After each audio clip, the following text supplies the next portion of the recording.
Hello વિદ્યાર્થી મિત્રો, આપ સૌનું આપણી આ યુટ્યુબ ચેનલ પર હાર્દિક સ્વાગત છે।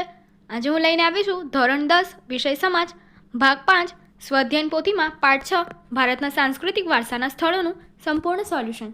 તો ચાલો આપણે આગળ વધીએ, પરંતુ તે પહેલાં જો તમે આપણી આ યુટ્યુબ ચેનલને લાઇક, શેર અને સબસ્ક્રાઇબ ન કરી હોય તો જરૂરથી કરજો। પાઠ 6 ભારતના સાંસ્કૃતિક વારસાના સ્થળો, વિભાગ એ। નીચે આપેલા પ્રશ્નોના માંગ્યા મુજબ જવાબ લખો। અ, યોગ્ય જોડકા જોડો। તો અહીં આપણને અ અને બ આપેલું છે, તો ચાલો જોઈએ। પહેલું, ઇલોરાની કુલ ગુફાઓ, તો એની માટે જવાબ છે સી 34। બીજું, એલિફન્ટાની કુલ ગુફાઓ, એની માટે જવાબ છે ઈ 7। ત્રીજું, અજંતાની કુલ ગુફાઓ, એની માટે છે જવાબ ડી 29। ચોથું, ખજુરાહોમાં હયાત મંદિરોની સંખ્યા, તો એની માટે જવાબ છે એ 25। અને પાંચમું, મહાબલીપુરમના હયાત મંદિરો, એટલે કે એનો માટે જવાબ છે બી 5। આગળ, શક્તિપીઠો માટે જવાબ છે ડી 51। જ્યોતિર્લિંગો માટે જવાબ છે સી 12। ત્રીજું, તાજમહેલ નિર્માણ માટેના વર્ષ, તો એની માટે જવાબ છે એ 22 વર્ષ। ચોથું, સૌથી ઊંચો સ્તંભ, તો એની માટે જવાબ છે બી કુતુબ મિનાર। અને પાંચમું, સૌથી ઊંચો દરવાજો, તો એ છે બુલંદ દરવાજો એફ। નેક્સ્ટ ક્વેશ્ચન, ફરીથી યોગ્ય જોડકા જોડવાના છે। પહેલું, હમ્પી, એની માટે છે ઈ કૃષ્ણદેવરાય। બીજું, હુમાયુનો મકબરો, એની માટે ડી હમીદા બેગમ। ત્રીજું, તાજમહેલ, એની માટે છે શાહજહાં એ। ચોથું, ફતેહપુર સિકરી, એની માટે જવાબ છે એફ અકબર। અને પાંચમું, મહાબલીપુરમ, તો એની માટે જવાબ છે બી નરસિંહ વર્મન પ્રથમ। આગળ, નીચેના વિધાન ખરા છે કે ખોટા તે જણાવવાના છે। પહેલું, કોણાર્કના સૂર્ય મંદિરને 24 વિશાળ પેંડા છે, ખોટું। ગોવા અંગ્રેજોની રાજધાની હતું, ખોટું। દર વર્ષે રાષ્ટ્રીય તહેવારો એ આગ્રાના કિલ્લા પરથી ધ્વજવંદન કરવામાં આવે છે, ખોટું। અજંતાની ગુફા સહ્યાદ્રી પર્વતમાળાને કોરીને ઘોડાની નાળ આકારે બનાવેલી છે, સાચું। દક્ષિણ ભારતના મંદિરો દ્રવિડ શૈલીના હતા, સાચું। જામનગર જિલ્લાના પાલિતાણામાં શેત્રુંજય પર્વત પર અનેક જૈન દેરાસર આવેલા છે, ખોટું। નંદા, ભદ્રા, જયા, વિજયા એ કૂવાના પ્રકાર છે, ખોટું। ગુજરાતમાં ક્ષત્રપકાળ મસ્તૂપો અને વિહારોનું નિર્માણ થયેલું હતું, સાચું। ધોળાવીરા કચ્છમાં ભચાઉના ખદીર બેટમાં આવેલ છે, સાચું। વડનગરમાં કાંકરિયા તળાવ, ગુફા અને શિલાલેખ જોવા લાયક સ્થળો છે, ખોટું। ક, નીચેના પ્રશ્નોના વિકલ્પમાંથી યોગ્ય વિકલ્પ પસંદ કરીને સાચો ઉત્તર લખવાનો છે, તો ચાલો જોઈએ। પહેલું, કોણાર્કના સૂર્ય મંદિરને ખાલી જગ્યા નામથી પણ ઓળખવામાં આવે છે, સી કાળા પૈગોડા। બીજું, રાણીની વાવનું નિર્માણ કોણે કરાવ્યું, ડી ઉદયમતીએ। ત્રીજું, વડનગરમાં કયું પ્રસિદ્ધ તળાવ આવેલું છે, એ શર્મિષ્ઠા। ચોથું, રાજકોટથી 70 કિલોમીટર દૂર ગોંડલ પાસે ખાલી જગ્યામાં ગુફાઓ આવેલી છે, બી ખંભાલીડા। અને પાંચમું, મૌર્ય યુગની શિલ્પકલાનો સૌથી શ્રેષ્ઠ નમૂનો કયો છે, બી સારનાથનો સ્તંભ। ફરીથી ખાલી જગ્યા પૂરો। પહેલો પ્રશ્ન, તાજમહેલ ખાલી જગ્યા નદીના કિનારે આવેલું છે, યમુના। બીજું, પાટણમાં ઈસવીસન 1240માં ખાલી જગ્યા સહસ્ત્રલિંગ તળાવ બંધાવવામાં આવ્યું હતું, તો જવાબ છે સિદ્ધરાજ જયસિંહ। ત્રીજું, અકબરે સૂફી સંત સલીમ ચિશ્તીની યાદમાં ખાલી જગ્યા શહેર વસાવ્યું હતું, ફતેહપુર સિકરી। ચોથું, દરેક વર્ષે રાષ્ટ્રીય તહેવારોના પ્રસંગે ખાલી જગ્યા કિલ્લા પરથી ધ્વજવંદન કરવામાં આવે છે, લાલ। પાંચમું, મહેમૂદ બેગડાએ થોડા સમય માટે ખાલી જગ્યાને તેની રાજધાની બનાવી, તો જવાબ છે ચાંપાનેર। છઠ્ઠું, જૂનાગઢમાં ખાલી જગ્યા વાવ આવેલી છે, અડીકડી। સાતમું, મહાબત ખાનનો મકબરો જૂનાગઢ, રાણી સિપ્રીની મસ્જિદ અમદાવાદમાં આવેલી છે। ત્યારબાદ, લોથલમાં ભરતીના સમયે વહાણ લંગારવા માટેનો એક મોટો ખાલી જગ્યા મળી આવ્યો, જવાબ છે ધક્કો। હવે નીચે આપેલા પ્રશ્નોના 1-2 વાક્યમાં જવાબ લખો। પહેલો પ્રશ્ન, અજંતાની ગુફાઓના કયા 2 પ્રકાર પાડી શકાય છે, ચૈત્ય અને વિહાર। બીજું, ઇલોરાની ગુફા કયા નંબરની ગુફામાં કૈલાસ મંદિર તરીકે ઓળખાય છે, ગુફા નંબર 16। બૌદ્ધ ધર્મના સાધુઓનું પ્રાર્થના અને ઉપાસના માટેનું સ્થળ કોને કહે છે, ચૈત્ય। જ્યાં બૌદ્ધ ભિક્ષુઓ નિવાસ અને અધ્યયન કરે છે તેને શું કહે છે, વિહાર। ચાંપાનેર ક્યાં આવેલ છે, ચાંપાનેર ગુજરાતના પંચમહાલ જિલ્લામાં હાલોલ તાલુકામાં પાવાગઢની તળેટીમાં આવેલું છે. તારા માતાનું મંદિર ક્યાં આવેલું છે? મહેસાણા જિલ્લાના ખેરાલુ તાલુકાના ટીંબા ગામ પાસે આવેલી ટેકરીઓ પર તારંગા તીર્થ અને તારા માતાનું મંદિર આવેલું છે. ભારતના 4 ધામોના નામ લખો. બદ્રીનાથ, દ્વારકા, જગન્નાથપુરી અને રામેશ્વરમ. રથ મંદિરોના નામ કોના નામ પરથી પાડવામાં આવે છે? રથ મંદિરોના નામ મહાભારતના જાણીતા પાત્રો પાંડવોના નામ પરથી પાડવામાં આવે છે. વિભાગ બી. પ્રશ્નોના જવાબ આપો. નીચે આપેલા શબ્દોનો ઉપયોગ કરી અજંતાની ગુફાઓનો પરિચય આપો. જ્હોન સ્મિથ, સહ્યાદ્રી, ભીંતચિત્રો 29. ઈસવીસન 1819માં અંગ્રેજ કેપ્ટન જ્હોન સ્મિથે વિસરાઈ ગયેલી અજંતાની ગુફાઓને સંશોધિત કરી હતી. વાસ્તુકલાની દ્રષ્ટિએ અજંતાની ગુફાઓ મહત્વની છે. અજંતાની ગુફાઓ મહારાષ્ટ્રના ઔરંગાબાદ જિલ્લાના અજંતા ગામ પાસે ગોળાકારે ઉભેલા સહ્યાદ્રી પર્વતના એક ભાગને કોતરીને બનાવવામાં આવી છે. ચિત્રકલા આધારિત ગુફાઓમાં 1, 2, 10, 16 અને 17 નંબરની ગુફાઓના ભીંતચિત્રો અનન્ય અને શ્રેષ્ઠ કક્ષાના છે. બીજું, એલિફન્ટાની ગુફાઓ વિશે ટૂંકમાં માહિતી લખો. એલિફન્ટાની ગુફાઓ મહારાષ્ટ્ર રાજ્યના મુંબઈના ગેટવે ઓફ ઇન્ડિયાથી ઉત્તર પૂર્વ દિશામાં 12 કિલોમીટર દૂર અરબ સાગરમાં આવેલી છે. પોર્ટુગીઝો અરબ સાગરમાં આ દ્વીપ પર હાથીની પથ્થર નિર્મિત એક વિશાળ આકૃતિ હતી. આ આકૃતિ જોઈ તેમણે આ દ્વીપનું નામ એલિફન્ટા અપાયું હતું. પ્રશ્ન 3. ઓળખો આપો, ઓળખ આપો. હુમાયુનો મકબરો અને પટ્ટદકલ. હુમાયુનો મકબરો એટલે કે કબર દિલ્હીમાં આવેલો છે. તે મુઘલકાલીન સ્થાપત્યનો શ્રેષ્ઠ નમૂનો છે. તે ઈસવીસન 1565માં બાંધવામાં આવ્યો હતો. પટ્ટદકલ ચાલુક્ય શૈલીના સુંદર મંદિરોને લીધે જાણીતું છે. ઈસુની 7મ-8મ સદીમાં ચાલુક્ય વંશના રાજાઓના સમયમાં અહીં અનેક સુંદર મંદિરોનું નિર્માણ થયું હતું. નીચે ચિત્રોને ઓળખી પ્રશ્નોના જવાબ આપો. પ્રશ્ન 1. આ કયું સ્થાપત્ય છે? જામી મસ્જિદ. આ સ્થાપત્ય ક્યાં આવેલું છે? ચાંપાનેર. આ સ્થાપત્યનું નામ શું છે? બોસાલિકા ઓફ બોમ જીસસ. આ સ્થાપત્ય ક્યાં આવેલું છે? ગોવા. વિભાગ સી. પ્રશ્નોના જવાબ આપો. દિલ્હી સ્થિત ઊંચો મિનારો જેનું બાંધકામ ઇલ્તુત્મિશ દ્વારા પૂર્ણ કરાયેલું હતું તેવા સ્થાપત્ય વિશે ટૂંકી નોંધ લખો. કુતુબ મિનાર દિલ્હીમાં આવેલો છે. તે સલ્તનતકાલીન સ્થાપત્યનો શ્રેષ્ઠ નમૂનો છે. 12મી સદીના અંતભાગમાં દિલ્હીના ગુલામ વંશના પ્રથમ સુલતાન કુતબુદ્દીન એબક કુતુબ મિનારનું બાંધકામ શરૂ કર્યું હતું. કુતબુદ્દીનનું આકસ્મિક અવસાન થતાં તેના જમાઈ અને ઉત્તરાધિકારી સુલતાન ઇલ્તુત્મિશે તેનું બાંધકામ ઈસવીસન 1210માં પૂર્ણ કરાવ્યું. કુતુબ મિનાર 5 માળનો છે. તેની ઊંચાઈ 72.5 મીટર છે. તે ભારતનો સૌથી ઊંચો મિનારો છે. આ ગગનચુંબી ઇમારતના બાંધકામમાં ગોળ, લાલ પથ્થર અને આરસ પહાડનો ઉપયોગ થયેલો છે. કુતુબ મિનાર તેના રચના કૌશલ્યને લીધે વિશ્વના શ્રેષ્ઠ મિનારાઓમાં સ્થાન પામ્યો છે. પ્રશ્ન 2. સ્વર્ગના બગીચામાં પવિત્ર દિલોનું સ્વાગત છે. આ વિધાન ભારતના કયા સ્થાપત્ય પર અંકિત થયેલું છે? તેની વિશેષતાઓ જણાવો. તાજમહાલ વિશ્વની 7મી અજાયબી છે. શાથી? પ્રશ્નમાં આપેલું વિધાન તાજમહાલની એક મહેરાબ એટલે કે દિવાલ પર અંકિત થયેલું છે. ઈસવીસન 1630માં અવસાન પામેલી પોતાની બેગમ મુમતાજ મહલની યાદમાં મુઘલ બાદશાહ શાહજહાએ ભવ્ય તાજમહેલ બનાવ્યો. તે આગ્રામાં યમુના નદીની દક્ષિણે આવેલો છે. શાહજહાએ ભારતીય, ઈરાની, અરબી, તુર્કી અને યુરોપિયન કુશળ શિલ્પીઓ રોકીને તાજમહાલનું નિર્માણ કરાવ્યું હતું. તાજમહાલ વિશ્વની 7 અજાયબી પૈકીની એક છે. તાજમહાલનું નિર્માણ સંગેમરમરના ચબૂતરા ઉપર થયું છે. તાજમહાલ ઉત્તરથી દક્ષિણ દિશા તરફ લંબચોરસ આકારે વિસ્તરેલો છે. તાજમહાલનું પ્રવેશદ્વાર આકર્ષક છે. તેની મધ્યમાં ઊંચો ઘુમ્મટ છે તેમજ તેના 4 ખૂણા પર નાના ઘુમ્મટ છે. તાજમહાલની મધ્યમાં મુમતાજની કબર છે. કબરની આજુબાજુ 5 ખૂબ જ સુંદર કલાત્મક અષ્ટકોણીય જાળી છે. તાજમહાલની એક મહરબ દિવાલ પર આ વિધાન અંકિત થયેલું છે. સ્વર્ગના બગીચામાં પવિત્ર દિલોનું સ્વાગત છે. પ્રશ્ન 3. મહાબલીપુરમ પર ટૂંક નોંધ લખો અથવા રથ મંદિરોનો પરિચય આપો. મહાબલીપુરમ તમિલનાડુ રાજ્યના પાટનગર ચેન્નઈથી 60 કિલોમીટર દૂર આવેલું છે.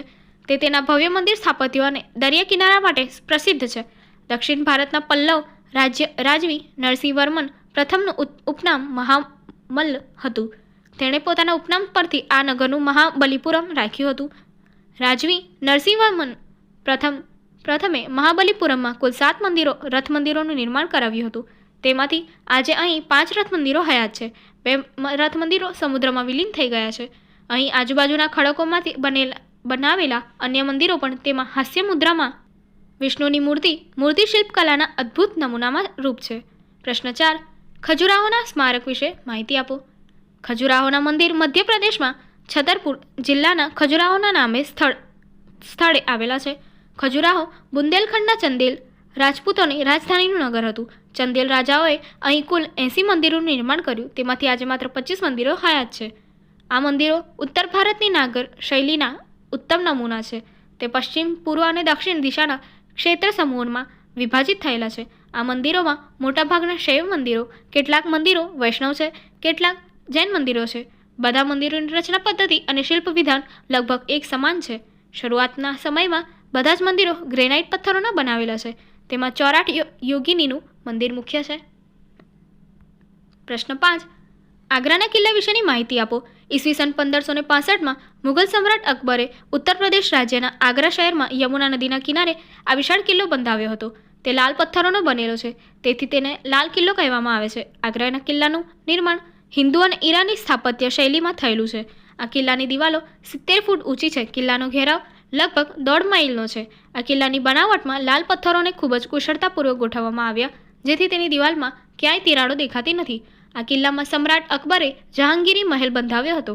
આ મહેલ ગુજરાતી અને બંગાળી સ્થાપત્ય શૈલીનો નમૂનો છે. મુઘલ શહેનશાહ શાહજહાંએ જિંદગીના આખરી દિવસોમાં આગ્રાના કિલ્લામાં ગુજાર્યા હતા. પ્રશ્ન 6. અમદાવાદમાં આવેલ સાંસ્કૃતિક વારસાના સ્થળોની યાદી બનાવો. અથવા અમદાવાદમાં જોવાલાયક સ્થાપત્યો કયા કયા છે? હા, અમદાવાદની ઓળખ ઐતિહાસિક નગરી તરીકે થાય છે. એ માટેના સાંસ્કૃતિક અને ઐતિહાસિક સ્થળો નીચે મુજબ છે. પહેલું, ભદ્રનો કિલ્લો. બીજું, જામા મસ્જિદ. ત્રીજું, રાણી સિપ્રીની મસ્જિદ. ચોથું, સરખેજનો રોજો. પાંચમું, કાંકરિયું તળાવ. છઠ્ઠું, સારંગપુર અને ગોમતીપુરના ઝૂલતા મિનારા. સાતમું, સીદી સૈયદની જાળી. આઠમું, હઠીસિંગના દેરા. નવમું, રાણી રૂપમતીની મસ્જિદ. 10મું, દાદા હરીની વાવ. 11, સૂફી સંત શાહ આલમનો રોજો. 12મું, દરિયાખાનનો ઘુમ્મટ. 13મું, ગાયકવાડની હવેલી. 14, બાદશાહનો હજીરો. 15, રાણીનો હજીરો. 16, આઝમના ખાનનો રોજો. 17, જકારિયા મસ્જિદ. અને 18, અહમદ શાહની મસ્જિદ. પ્રશ્ન 7. ઇલોરાની ગુફાઓ વિશે જણાવો. ઇલોરાની ગુફાઓનું નિર્માણ ઈસવીસન 600 થી 1000ની દરમિયાન થયું હતું. તે મહારાષ્ટ્ર રાજ્યના ઔરંગાબાદ પાસે આવેલી હતી. ઇલોરાની કુલ 34 ગુફાઓ પૈકી 1 થી 12 ગુફાઓ બૌદ્ધ ધર્મની, 13 થી 29 ગુફાઓ હિન્દુ ધર્મની અને 30 થી 34 જૈન ધર્મની છે. હિન્દુ ધર્મની ગુફાઓનું નિર્માણ રાષ્ટ્રકૂટ વંશના રાજાઓના સમયમાં થયેલું છે. ઇલોરાની ગુફાઓ બૌદ્ધ, હિન્દુ અને જૈન ધર્મનું પવિત્ર સ્થાન બન્યું છે. ઇલોરાના પરિસરને તેના ઉત્કૃષ્ટ અને અદ્વિતીય કલા સર્જનથી શોભાયમાન બન્યું છે. તે ભારતીય કલાનો અદ્ભુત વારસો છે. ઇલોરાની ગુફાઓનું મુખ્ય આકર્ષણ કૈલાસ મંદિર છે. તેની લંબાઈ 50 મીટર, પહોળાઈ 33 મીટર અને ઊંચાઈ 30 મીટર છે. તેને એક જ મોટા પથ્થરમાંથી કોતરીને બનાવવામાં આવ્યું છે. કૈલાશ મંદિર તેના દરવાજા, ઝરૂખા અને એક સુંદર સ્તંભોથી સુશોભિત છે. તે શોભા અવર્ણનીય છે. પ્રશ્ન 8. ભારત પ્રાચીન સમયથી તીર્થભૂમિ રહ્યું છે. સમજાવો. અથવા ભારતમાં તીર્થ સ્થાનોની સમજ આપો. પ્રાચીન સમયથી ભારત તીર્થભૂમિ રહ્યું છે. ભારતમાં 4 ધામની અને 12 જ્યોતિર્લિંગની યાત્રા ખૂબ મહત્વની ગણાય છે. 4 મુખ્ય ધામોની યાત્રા બદ્રીનાથ, રામેશ્વરમ, દ્વારકા અને જગન્નાથપુરી આ પવિત્ર તીર્થ સ્થાનોનો સમાવેશ થાય છે. આ ઉપરાંત 51 શક્તિપીઠોની અને જમ્મુ કાશ્મીરમાં આવેલા અંબરનાથ તથા વૈષ્ણોદેવીની યાત્રા પણ ખૂબ મહત્વની મનાય છે. ગુજરાતમાં ગિરનાર, શેત્રુંજય અને નર્મદાની પરિક્રમા પવિત્ર ગણાય છે. દર વર્ષે ઘણા ભાવિકો આ પરિક્રમાની કરી ધન્યતા અનુભવે છે. આમ ભારતના લોકો તીર્થ, પવિત્ર સ્થળો, પર્વતો અને નદીઓની યાત્રાએ જાય છે. યુનેસ્કોએ વૈશ્વિક વારસાના સ્થળોમાં ભારતના 32 જેટલા પ્રાકૃતિક અને સાંસ્કૃતિક વારસાના સ્થળોને સમાવિષ્ટ કર્યો છે. આથી કહી શકાય કે પ્રાચીન સમયથી ભારત તીર્થભૂમિ રહ્યું છે. પ્રશ્ન 9. ફતેહપુર સિકરી નગર વિશે માહિતી આપો. મુઘલ બાદશાહ અકબરે સૂફી સંત સલીમ ચિશ્તીની યાદમાં ઉત્તર પ્રદેશમાં આગ્રાની પશ્ચિમે 26 માઇલ દૂર ફતેહપુર સિકરી નામનું નવું નગર વસાવ્યું હતું. તેણે આ નગર પોતાની નવી રાજધાની બનાવી હતી. સમ્રાટ અકબરે ફતેહપુર સિકરીમાં નવરત્નો, કલાકારો, વિદ્વાનો, તત્વચિંતકો વગેરેને આશ્રય આપ્યો હતો. ઈસવીસન 1569માં ફતેહપુર સિકરીમાં ઇમારતો બાંધવાનું કાર્ય શરૂ થયું હતું. ઈસવીસન 1572 સુધીમાં અહીં અનેક ઇમારતો બંધાઈ હતી. અહીંની ઇમારતોમાં બિરબલનો મહેલ, બીબી મરિયમનો સુનહાલ મહલ, તુર્કી સુલતાનનો મહેલ, જામે મસ્જિદ અને તેનો બુલંદ દરવાજો મુખ્ય છે. વિભાગ ડી. નીચેના પ્રશ્નોના સવિસ્તર ઉત્તર આપો. પ્રશ્ન 1. બૃહદેશ્વર મંદિરની માહિતી આપો. બૃહદેશ્વર મંદિર ઈસવીસન 1003થી 1010ના સમયગાળા દરમિયાન ચોલ વંશના રાજા પ્રથમે બંધાવ્યું હતું. બૃહદેશ્વર મંદિર તમિલનાડુ રાજ્યના તાજોરમાં આવેલું છે. આ મંદિર દેવાધિદેવનું શિવનું છે. આ મંદિર રાજરાજ પ્રથમે બંધાવ્યું હોવાથી તેને રાજેશ્વર મંદિરના નામે ઓળખવામાં આવે છે. શિવ મહાદેવ ગણના હોવાથી આ મંદિરનું નામ બૃહદેશ્વર રાખવામાં આવ્યું છે. આ મંદિરનું નિર્માણ દ્રવિડ શૈલીમાં થયું છે. ભવ્ય શિખર, વિશાળ કદ અને કલાત્મક આ મંદિરનું નિર્માણ દ્રવિડ શૈલીમાં થયું છે. ભવ્ય શિખર, વિશાળ કદ અને કલાત્મક સુશોભનને કારણે આ ભારતીય સ્થાપત્યનો અદ્વિતીય વારસો છે. આ મંદિરની લંબાઈ 500 ફૂટ અને પહોળાઈ 250 ફૂટ છે. તેનું શિખર જમીનથી લગભગ 200 ફૂટ ઊંચું છે. બૃહદેશ્વર મંદિર દક્ષિણ ભારતના ભવ્ય મંદિરોમાં સ્થાન ધરાવે છે. પ્રશ્ન 2. લાલ કિલ્લાનો વિસ્તારથી પરિચય આપો. સાંસ્કૃતિક વારસાના ભાગરૂપે ભારતના જે સ્મારકને ₹500ની નવી ચલણ નોટમાં ચિત્રરૂપે સ્થાન મળેલ છે તે દિલ્હીમાં આવેલા લાલ કિલ્લાનું છે. મુઘલ બાદશાહ શાહજહાંએ ઈસવીસન 1638માં દિલ્હીમાં લાલ કિલ્લો બંધાવ્યો હતો. મુઘલ શૈલીમાં બનેલા આ કિલ્લામાં લાલ પથ્થરનો ઉપયોગ થયેલો છે. તેમાં સુરક્ષાની અદ્યતન પદ્ધતિઓનો પૂરતો બંદોબસ્ત કરવામાં આવ્યો છે. લાલ કિલ્લાને કમાન આકારમાં 2 પ્રવેશદ્વારો અને આરસાના ઘુમ્મટો છે. શાહજહાંએ આ કિલ્લાની અંદર પોતાના નામ પરથી શાહજહાનાબાદ નામનું નગર વસાવ્યું હતું. તેમાં દીવાન એ ખાસ રંગમહેલ, મુમતાજનો શીશ મહેલ, ઔરંગઝેબે બંધાવેલી મોતી મસ્જિદ, લાહોરી દરવાજા, મીના બજાર, મુઘલ ગાર્ડન વગેરેનો સમાવેશ થાય છે. પ્રશ્ન 3. નીચેના પ્રાચીન શહેરોના ખ્યાલ આપો. ધોળાવીરા, લોથલ, પાટણ અને જૂનાગઢ. ધોળાવીરા ગુજરાતમાં કચ્છના ભચાઉ તાલુકાના ખદીર બેટમાં આવેલું છે. તે તેની આદર્શ નગર રચના માટે અને હડપ્પી સંસ્કૃતિના વેપાર વાણિજ્યના કેન્દ્ર માટે જાણીતું છે. આજથી આશરે 5000 વર્ષ પહેલાં અહીં ઘરેણાં અને મણકા બનાવવાના કારખાના હતા. લોથલ અમદાવાદ જિલ્લાના ધોળકા તાલુકામાં અમદાવાદ ભાવનગર હાઈવે નજીક આવેલું પુરાતત્વીય સ્થળ છે. તે પ્રાચીન સમયમાં વેપાર વાણિજ્યથી ધમધમતું અને સગવડોવાળું હડપ્પી સંસ્કૃતિનું બંદર હતું. પાટણ સહસ્ત્રલિંગ તળાવ અને રાણકી વાવ પાટણના પ્રખ્યાત સ્થાપત્યો છે. ઈસવીસન 1140માં સિદ્ધરાજ જયસિંહે સહસ્ત્રલિંગ તળાવ બંધાવ્યું હતું. ભીમદેવ પ્રથમની રાણી ઉદયમતીએ શહેરની પ્રજાને પાણી પૂરું પાડવા માટે વાવ બંધાવી હતી, જે રાણકીની વાવ નામે પ્રસિદ્ધ છે. ઈસવીસન 2014માં યુનેસ્કોએ રાણીની વાવને વૈશ્વિક વારસાના સ્થળોમાં સમાવિષ્ટ કરી છે. જૂનાગઢ સમ્રાટ અશોકનો શિલાલેખ, ખાપરા કોડિયાની બૌદ્ધ ગુફાઓ, ઉપરકોટ જૈન મંદિર, દામોદર કુંડ, અડીકડીની વાવ, જૂનો રાજમહેલ, નવઘણ કૂવો, બહાઉદ્દીન વજીરની કબર વગેરે સાંસ્કૃતિક વારસાના જોવાલાયક સ્થળો છે. દર વર્ષે મહાશિવરાત્રિએ જૂનાગઢમાં ગિરનાર પર્વતની તળેટીમાં ભવનાથનો મોટો મેળો ભરાય છે. પ્રશ્ન 4. નીચેના શહેરોમાં જોવાલાયક સ્થળો લખો. સિદ્ધપુર, રુદ્રમહાલ, વડનગરમાં કીર્તિતોરણ અને શર્મિષ્ઠા તળાવ, પાલીતાણામાં શેત્રુંજય પર્વત જૈન દેરાસરો, ટીંબામાં તારંગા પર્વત પરનું નાથજીનું મંદિર અને ધારાણી માતાનું મંદિર, શામળાજીમાં શામળાજી મંદિર, જૂનાગઢમાં ઉપરકોટનો કિલ્લો, અડીકડી વાવ, નવઘણ કૂવો અને મહાબતખાનનો મકબરો, પાટણમાં રાણીની વાવ અને સહસ્ત્રલિંગ તળાવ, અમદાવાદમાં સીદી સૈયદની જાળી, જામા મસ્જિદ, હઠીસિંહના દેરા અને કાંકરિયા તળાવ. આગળની એક્ટિવિટી જોવા માટે અહીં આપેલી એન્ડ સ્ક્રીન પર ક્લિક કરો. Thank you.